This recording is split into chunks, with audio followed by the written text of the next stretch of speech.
Apalagi Jepang juga mungkin akan menurunkan pemain lapis kedua ya. Meskipun lapis kedua ke Jepang juga Jangan dipikir lapis kedua. yang Yang gitu ya. penting konsen dengan tim kita sendiri bagaimana bisa mengalahkan Jepang. Kalau saya harus striker, tambah striker lagi.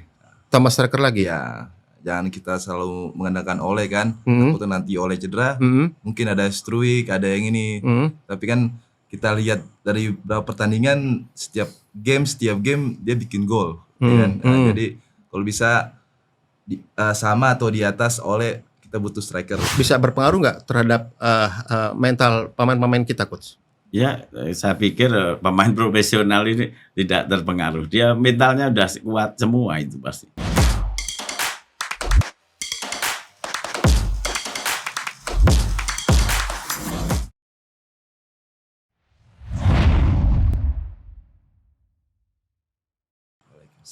Oke, kita yang part kedua nih sekarang nih. Apa? Yang part kedua ya sekarang ya. Sekarang part kedua kita mau bahas soal Indonesia melawan Jepang. Iya. Ya kan? Ini part keduanya enaknya nih kita bicara soal Indonesia dan Jepang. Kan kita kan udah habis lawan Cina. Sekarang kita nanti tanggal 10 kita melawan Jepang, Mas. Iya. Coach. Melawan Jepang pasti Clifford agak menurut coach dari sisi pelatih. Clifford pusing nggak, Coach? Artinya pusing dalam artian bahwa ternyata tidak ada Marcelino, tidak ada Ort Mangun, Indonesia bisa main bagus gitu loh. Artinya nanti ketika Marcelino sudah bisa bermain ketika melawan Jepang, apakah Marcelino akan diturunkan atau akan tetap memakai formasi yang tadi, Coach? Menurut Coach gimana? Menurut saya itu nanti istilahnya kebutuhan ya. Kebutuhan gitu ya. Dan calon lawannya juga. Iya. Melihat calon lawannya, mungkin tim pelatih atau Clifford pasti udah punya taktik strategi sendiri. Tapi kalau coach sebagai Clifford nih, apakah coach akan Jepang kan habis kalah lawan Australia. Iya. Apakah coach juga tahu kan permainan Jepang seperti apa? Dia bermainnya kan sabar, mainnya kan stylish sabar. Artinya apakah tipikal Marcelino, apa tipikal Kambuaya yang harus dimainkan? Karena mungkin kalau si Ragnar saya nggak yakin masih bisa main karena dia masih sakit kan. Artinya di kanan mungkin tetap akan dipakai Egy ya. Sekarang masalah Marcelino atau Ricky Kambuaya. Menurut coach di mana yang lebih pantas? Menurut saya tim yang sekarang malam ini menang aja untuk startingnya dulu. Untuk lawan Jepang nanti? Iya. Oh gitu ya. Jadi Marcelino dicadangkan dulu ya? Ya itu ininya pelatih. Oh iya enggak. Sekarang kan saya mendapatkan coach sebagai pelatih nih. Iya. Ya, kalau kan? Saya sebagai pelatih tim yang ini dulu. Oh iya. Karena tim ini lagi on fire ya, ya? Gitu. Lagi on fire ya. Ya. Lalu dari semua dua-duanya bagus. Gitu ya. Ya, tapi yang malam ini menang, kalau saya sebagai pelatihnya untuk megang tim lah. Bukan saya megang tim sendiri, saya startingnya itu dulu. Gitu ya. Dan satu yang kedua soal mental. Jepang kan kita waktu itu kita dipukul 0-4 di kandang sendiri. Ya kan?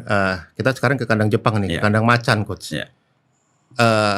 Mental juga harus kuat berarti, coach. Ya, mental harus kuat, tapi prinsip pertandingan waktu kita kalah di kandang, nanti kan kita di kandang Jepang, kan permainan itu pasti berubah.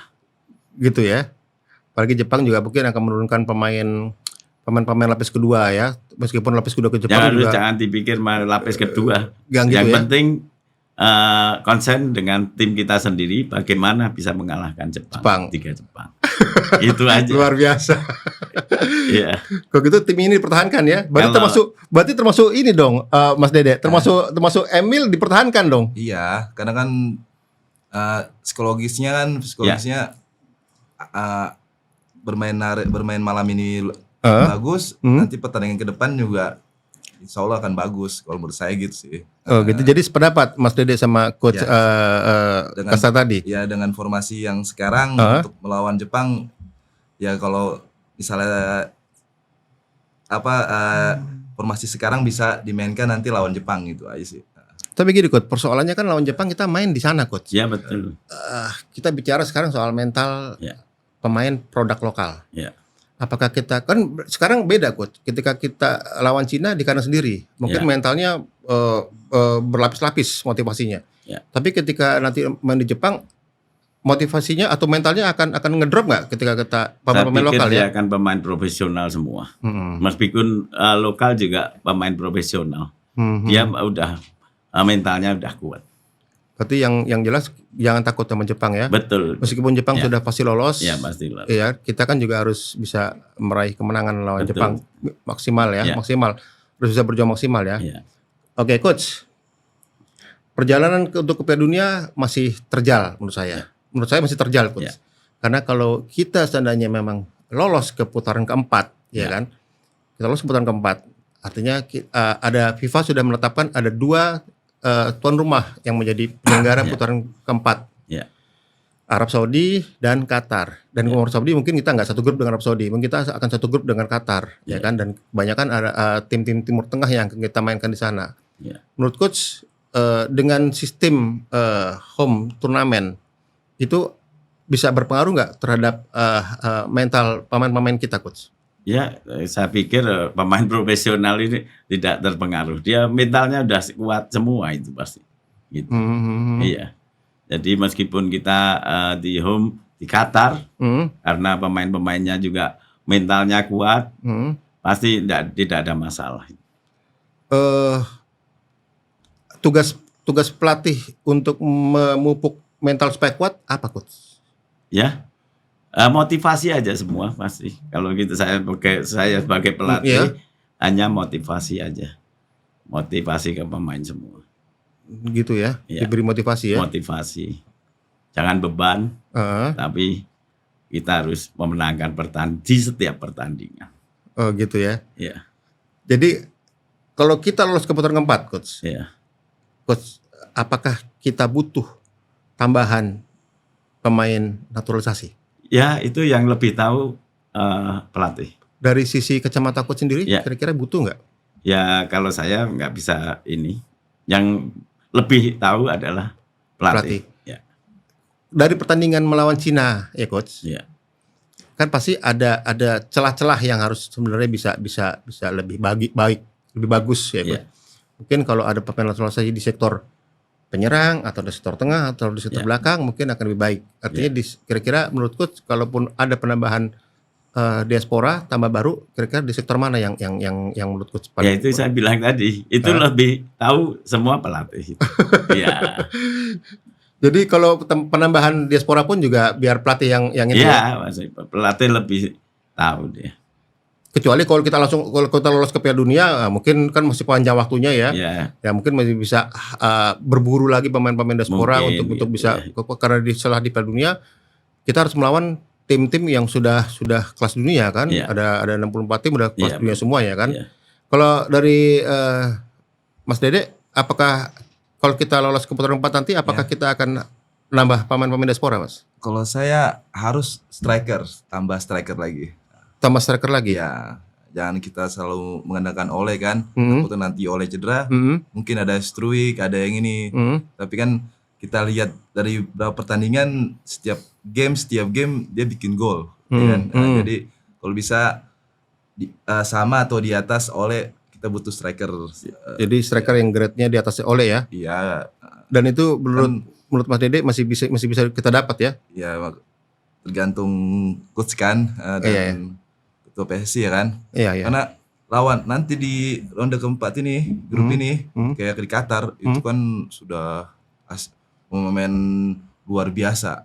Dan kita butuh striker yang benar-benar bikin gol ya kan. Iya. Karena dengan Qatar, terus Irak kalau nggak salah ya.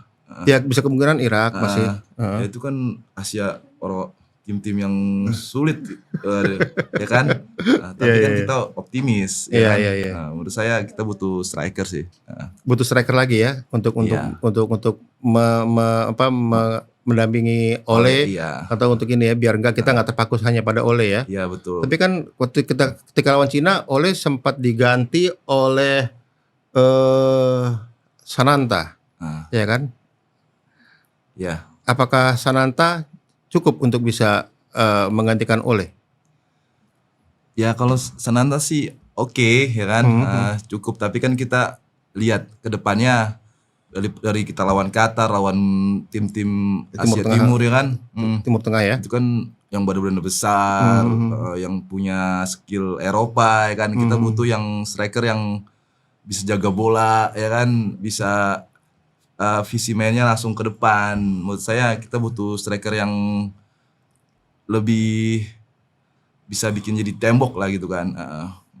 Saya gitu sih.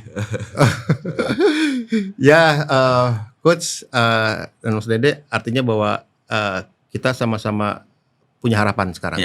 Ya kan, artinya putaran keempat di depan mata, dan kita juga perjuangan, tadi saya bilang perjuangan kita masih panjang untuk ke Piala Dunia, dan itu terjal sekali ya.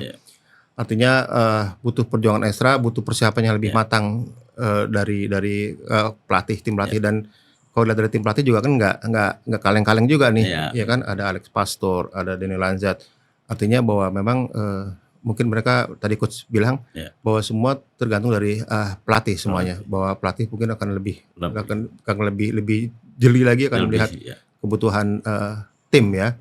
Tapi yang jelas bahwa Coach dan Mas Dede yakin Indonesia ke Piala Dunia. Yakin. Lolos untuk Piala Dunia. Masya Allah. Oke.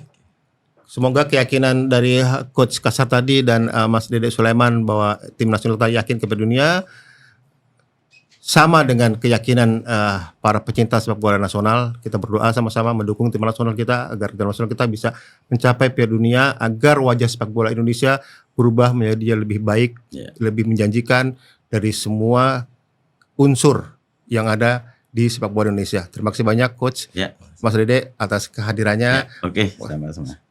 Sebanyak ya. Oke pemirsa, sampai di sini obrolan saya dengan Mas Dede Sulaiman dan Coach Kasar tadi. Saya Ferry Kodrat. Assalamualaikum warahmatullahi wabarakatuh. Waalaikumsalam.